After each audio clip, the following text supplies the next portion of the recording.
Princess Anne didn't just reject it, she detonated a royal earthquake with a single sentence that sliced through silence, shattered loyalties, and exposed a secret the palace had buried in whispers for months. He's now considering all options, including legal routes, to stop his younger brother, who he views as a treachery. It began like a quiet storm, the kind that builds behind velvet curtains where power hides in polished smiles and scripted traditions. But the moment that declaration landed, everything changed. No hesitation. No soft diplomacy, just cold, surgical authority. Princess Anne didn't debate the dossier, didn't entertain the emotional weight behind it, she crushed it. And that rejection, it didn't just echo through palace corridors, it awakened something ancient, something dormant, something that hadn't been touched since the monarchy itself nearly collapsed in 1936. Suddenly, institutions long buried in ceremonial dust were dragged back into the light. The Sovereign Succession Security Council reactivated. The Royal Lineage Ethics Commission assembled in urgency. This wasn't gossip anymore. This was constitutional warfare, unfolding in real time in front of a global audience that couldn't look away even if it wanted to. And at the center of it all, a 72-page dossier.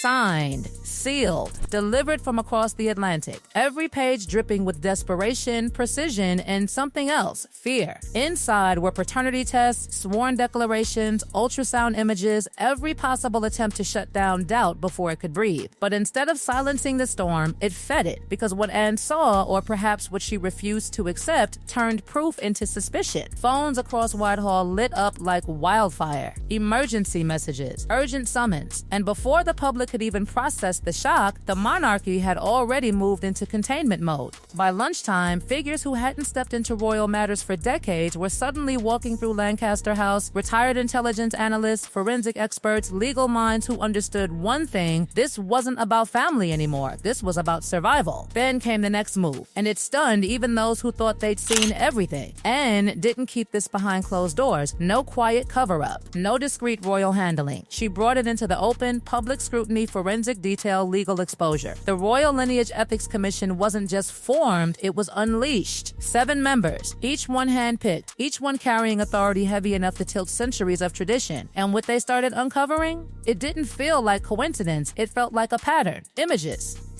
Timelines. Inconsistencies so subtle they almost slipped through unnoticed until they didn't. A silhouette that changed shape within hours. Medical confirmations that never came. Records quietly altered after the fact. Details that on their own might have meant nothing, but together, they formed a narrative that refused to stay buried. And then, the money. A transfer. Nearly $500,000. Quiet. Precise. 5 days before everything changed. Routed to a facility known for something the monarchy had never ever publicly acknowledged. Something that collided directly with a rule written centuries ago. A rule that defined not just lineage, but legitimacy itself. That was the moment the conversation shifted. This wasn't about Dina anymore, it was about doctrine. Inside the palace, the air changed. Meetings turned silent. Faces turned pale. Even the king, calm, composed, unshakable, was seen shaken, if only for a moment. No public statements. No reassurance. Just the quiet drafting of letters that smelled faintly of ink and finality. Outside, the world was already choosing sides. Some saw tradition. Others saw cruelty. Some saw protection of legacy. Others saw control disguised as law. And right in the middle of it all stood a father, stripped of certainty, walking a line so thin it barely existed. Not quite royal, not quite free, just exposed. The titles,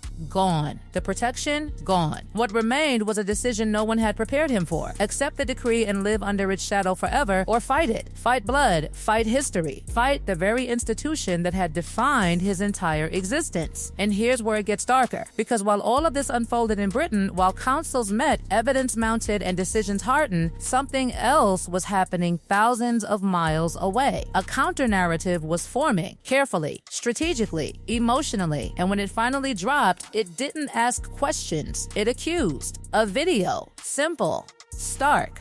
No titles, no royal framing, just a face, and a message that hit like a lightning strike across continents. Words that didn't challenge tradition, they challenged its morality. And within minutes, the world wasn't just watching anymore. It was reacting. Trends exploded. Protests formed. Opinions hardened. But inside the palace, nothing changed. Because Anne didn't flinch. She watched. She listened. And then she did something that revealed everything about how this game was being played. She dismissed emotion completely. Feelings do not overturn statutes. statutes, that wasn't just a statement, that was a warning. Because while the world debated fairness, the monarchy was rewriting its own rules in real time. And behind closed doors, something even more unsettling was taking shape. Evidence was no longer being questioned, it was being weaponized. Timelines were being locked, interpretations were becoming conclusions, and one quiet realization began to settle over everyone involved. Even if the dean approved everything, it might not matter, because the real question had already changed. Not who is the father, but what defines legitimacy. And once that question entered the room, there was no easy way out. The palace wasn't just defending tradition anymore, it was redefining it. And as the first results began to surface, as confirmations started aligning, as truths became undeniable in one sense but dangerously complicated in another, a new kind of silence fell. Not confusion, not doubt, but inevitability. Something irreversible had been set in motion, and no matter which way it ended, someone was going to lose everything. The confirmation should have ended it. It should have silenced every whisper, crushed every theory, and restored a fragile sense of order. But instead, it made everything worse. Because when the numbers came back, cold, clinical, undeniable, they didn't close the case. They cracked it open even further. The report was airtight. Precision measured down to microscopic certainty. There it was, printed in black ink that no one could argue with, paternity confirmed beyond 99.998%. No ambiguity, no room for doubt. Biologically, the connection was absolute. A father and his children, proven. And yet, the room didn't relax. It tightened, because as one truth settled, another rose like a shadow behind it. If blood wasn't the problem, then what was? Inside that chamber, beneath chandeliers that had witnessed centuries of royal decisions, the answer came like a quiet but devastating shift. The issue was never just biology. It was origin. It was process. It was the one rule no one had dared to challenge openly until now, the doctrine of born of the body. And suddenly, everything hinged on that one phrase. Not love, not deny, not even truth, just tradition. The kind that doesn't bend, the kind that doesn't apologize, the kind that survives by cutting away anything that threatens its structure. And that's when the realization hit like a slow, suffocating wave. This wasn't a family dispute. This was an institutional purge. Oh, behind sealed doors, voices lowered but urgency rising, the commission began connecting threads that now seemed impossible to ignore. Financial trails, medical absences, documentation anomalies. One by one, each piece clicked into place, not loudly, not dramatically, but with the quiet certainty of something that had been building for far too long. And then came the affidavit. A single sheet, one name, one statement that turned speculation into something far more dangerous. Confirmation, not whispered, not implied, declared. The money had a destination, the timeline had intent, and suddenly what had been treated as possibility hardened into something that looked deliberate. That was the moment everything escalated, because once certainty enters the room, hesitation disappears. Princess Anne didn't call for more discussion. She didn't request delays. She didn't even pretend there was still space for negotiation. She moved fast. Privy counselors were summoned with such urgency that protocol barely had time to catch up.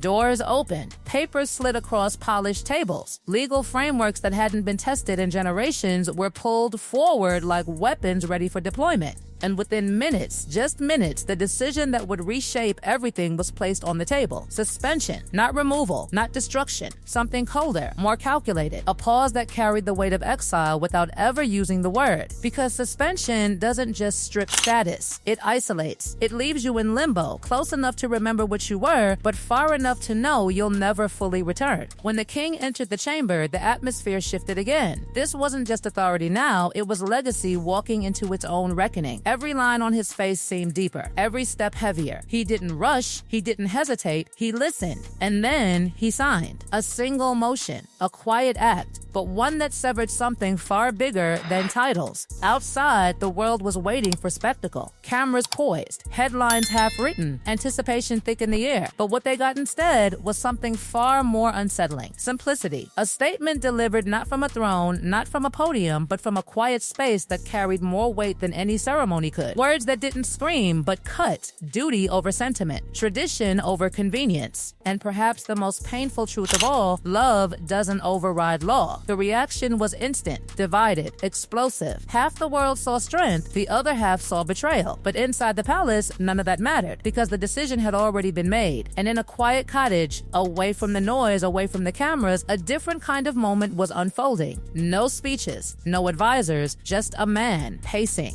30 minutes. That's all he was given. 30 minutes to decide whether to accept the life that had just been forced upon him or reject it entirely and walk away from everything he had ever known. 30 minutes to choose between identity and freedom. The children were nearby, unaware, innocent, drawing pictures while history rewrote their future just a few rooms away. And in that contrast between their quiet normalcy and the chaos outside, something broke, not loudly, not visibly, but deeply. A phone call followed, short, heavy. Words exchanged that no one else would ever hear, but everyone would feel through what came next. Because when he finally stopped pacing, when the decision settled, it didn't come with anger. It came with acceptance. Cold, final, unavoidable. The convoy moved without ceremony. No waving crowds, no triumphant exits, just movement. Quiet, controlled, almost invisible. But the silence outside wasn't empty. It was tense. Voices clashed, some shouting support, others condemnation, but none of it reached inside those tinted windows. And as the city watched those vehicles disappear into distance, one thing became painfully clear. This wasn't an ending. It was a fracture. And fractures don't stay contained. Because just minutes after departure, the next move dropped. A broadcast. Polished, powerful, impossible to ignore. The narrative flipped. What had been framed as constitutional necessity was now painted as something far darker. Words like injustice, control, discrimination. The language shifted from tradition to rights, and the world listened. Organizations reacted. Governments took notice. Conversations that had once been confined to palace walls now spilled into international arenas where monarchy held no immunity. This wasn't just a royal issue anymore. It was becoming global. And back in Britain, the response was unexpected. Not chaos, not collapse, but consolidation. Support surged not because people ignored what happened, but because they saw something else in it. A monarchy willing to enforce its own rules, no matter how painful. A system choosing structure over sympathy. And that paradox, it strengthened it. Because in a world where institutions often bend under pressure, this one didn't. It held, even if it meant breaking something in the process. Inside quiet rooms, conversations turned to the future. Laws that hadn't been touched in centuries were suddenly under scrutiny. Paths were drawn. Options debated, each one carrying consequences that would ripple far beyond a single family. Reaffirm tradition and risk alienating a modern world. Adapt and risk unraveling the very foundation that kept everything intact, or abandon it all, and watch the monarchy transform into something unrecognizable. No choice was safe, no outcome was clean, and somewhere far away, as headlines scrolled and opinions clashed, a single thought lingered like a shadow over everything. What happens when truth is proven but still not enough? Because in this story, the facts didn't fail, they just didn't win. And that might be the most dangerous revelation of all.